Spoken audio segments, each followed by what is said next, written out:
அடுத்ததாக ஆம்பூரிலிருந்து அமிழ்தினி. வாங்க கண்ணா. கேக்குதா அத்தை? இதோ கேக்குதுராமா. அனைவருக்கும் வணக்கம். உலக தாய்மொழி நாடாகிய இன்று லாலிபாப் சிறுவர் உலகம் மற்றும் திணை அமெரிக்கா இணைந்து நடத்தும் தமிழ் எனும் நிகழ்ச்சியை ஒருங்கிணைத்துக் கொண்டிருக்கும் கவிஞர் நெல்லை அன்புடன் ஆனந்தியத்திற்கும் சிறுவர் இலக்கிய செம்மல் கன்னிக்கோவில் ராஜா மாமாவிற்கும் மற்றும் இளமாரணையா அவர்களுக்கும் என் பணிவான வணக்கத்தினை தெரிவித்துக் கொள்கின்றேன். மொழி கருவி என்று நினைக்காமல் தங்களை வழிநடத்தும் துணைவன், வழிகாட்டும் தலைவன், பாடம் போதிக்கும் ஆசான், உள்ளத்து உணர்ச்சிகளை வெளிப்படுத்தும் நண்பன் என்று நினைக்க வேண்டும் என்று சொன்ன பேரறிஞர் அண்ணாவின் பொன்மொழிகளை மேற்கோள் காட்டி மொழி போர் தியாகியாகிய தாளமுத்து ஐயாவையும் அவர்தன் தியாகத்தையும் பற்றி பறைசாற்ற வந்துள்ளேன். நான் அமிழ்தினேன்.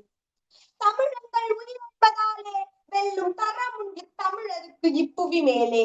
தமிழில் இவ்வுயிர் பொருளாம், தமிழ் குன்றுமே தமிழ்நாடு எங்கும் இருளாம். தமிழுண்டு தமிழ் மக்களுண்டு இன்ப தமிழுக்கு செய்வோம் நாளும் நல்ல தொண்டு. தமிழென்று தோல் கட்டி ஆடு, நல்ல தமிழ் வெல்க வெல்க என்றே தினம் பாடு என கேட்டு கேட்டு வளர்ந்த தமிழர்களின் மீது வேற்றொரு மொழியின் ஆதிக்கமா? வெள்ளையனின் அடிமங்கலத்திற்கு எதிராய் போராடினோம், விடுதலை பெற்றோம்.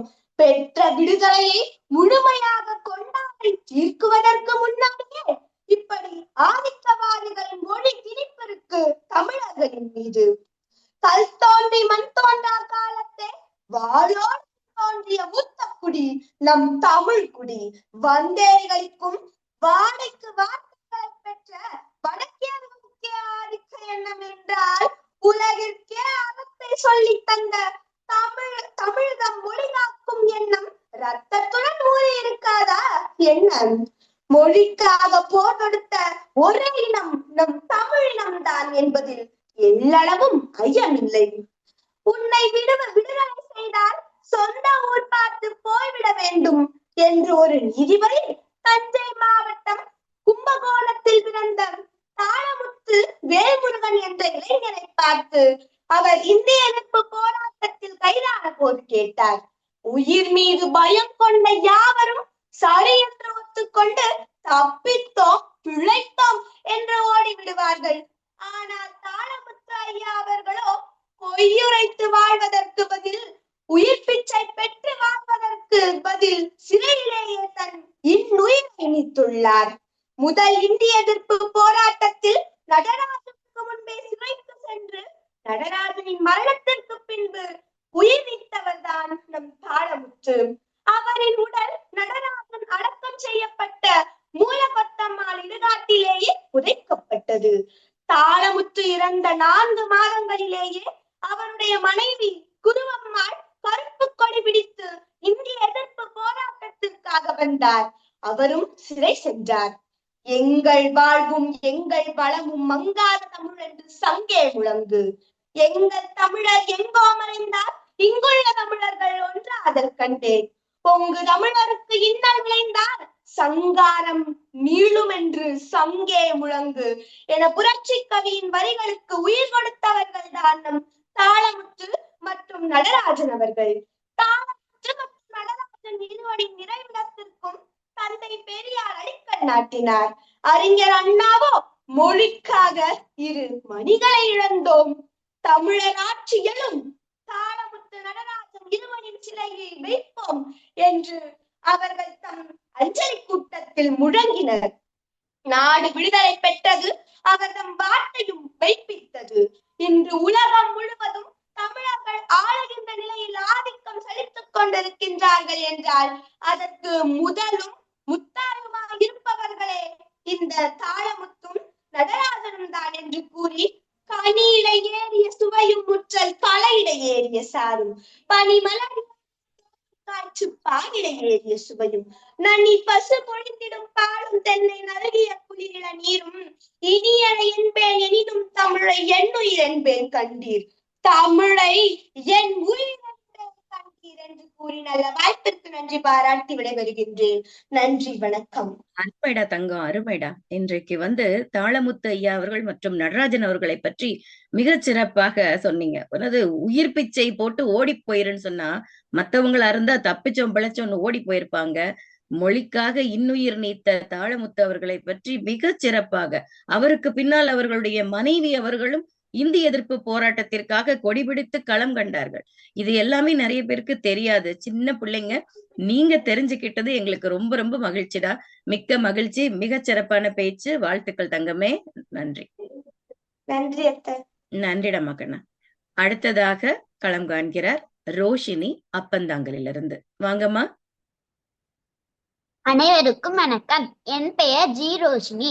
நான் ஊராட்சி அப்பந்தாங்கல் ஒன்றிய தொடக்கப்பள்ளி அப்பந்தாங்கல் முஸ்லிம் பள்ளியில் இருந்து 5ஆம் வகுப்பு படிக்கிறேன். மொழிப்போர் தியாகியான மாயவரம் சாரங்கபாணியின் பற்றி சில கருத்துக்கள் தங்களிடம் கூற வந்துள்ளேன். 1938ஆம் ஆண்டு நாடு விடுதலை அடைந்ததால் எல்லாம் நாடு முழுவதும் மாகாணங்களுக்கும் ஒற்றை தொடர்புடைய மொழியாக இந்தியை அறிவிக்கும் மேசை பரிபாலனங்கள் நடைபெற்றுக் கொண்டிருந்தன. சென்னை மாகாண முதலமைச்சராக இருந்த ராஜகோபால் ஆச்சாரி என்னும் ராஜாஜி தமிழ்நாட்டில் பள்ளிக்கூடங்களில் இந்தி கட்டாய பாடமாக்கப்படும் என்று ஒருதலைப்பட்ச அறிவிப்பை வெளியிட்டார். கோபம் கொண்ட மாணவர்களும் இளைஞர்களும் கிளர்ந்து எழுந்தார்கள். முதல் இந்தி திணிப்புக்கான விதை மாகாண தலைநகரான மெட்ராஸில் வெடித்தது. திருவாரூர் மாவட்டம் மருதுவாஞ்சேரியில் வேளாண் குடும்பத்தில் பிறந்த சாரங்கபாணி மணம்பந்தல் ஏவிசி கல்லூரியில் வணிகவியல் 1ஆம் ஆண்டு பயின்று வந்த மாணவர். மாயவரம் அருகே அறையெடுத்து தங்கி படித்து வந்தார். மார்ச் 15ஆம் தேதி அதிகாலையில் கல்லூரியின் வாசலிலே தீ கொளுத்தி இந்தி போராட்டத்துக்கு எதிராக தன் உயிரை பலி கொடுத்தார் மாயவரம் மயிலாடுதுறை சாரங்கபாணி.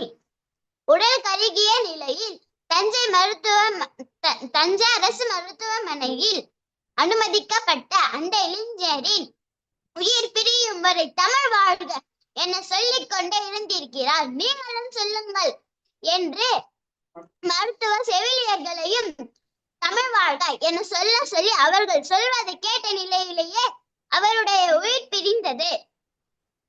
முன்னதாக இந்திய எதிர்ப்பு போராட்டத்தில் தீவிரமாக பங்கேற்று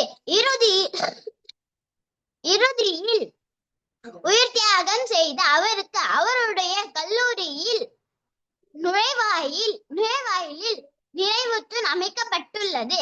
சொந்த ஊரான மருதவாஞ்சேரியில் உள்ள தென்னந்தோப்பில் அவருடைய உடல் அடக்கம் செய்யப்பட்டது. அவர் ஒரு போராளியாகவும் தமிழ் மொழி காக்க தன் உயிரை துச்சமாக மதித்தார் இளைஞர்களாலே அறியப்படுகிறார். அவர் தியாகத்தை நினைவுபடுத்தும் வகையில் அவர் தீக்கொளித்த பகுதி மற்றும் தியாகிகளின் பெயர்கள் மொழிப்போர் தியாகிகள் தினமான ஜனவரி 25ஆம் தேதி ஆண்டுதோறும் நினைவு கூறப்படுகின்றன. நன்றி. அலக்கிட்ட செல்லமே. அதாவது ஆரம்பிக்கும் போது அமைதியா ஒரே பயந்துகிட்டு பைய ஆரம்பிச்ச.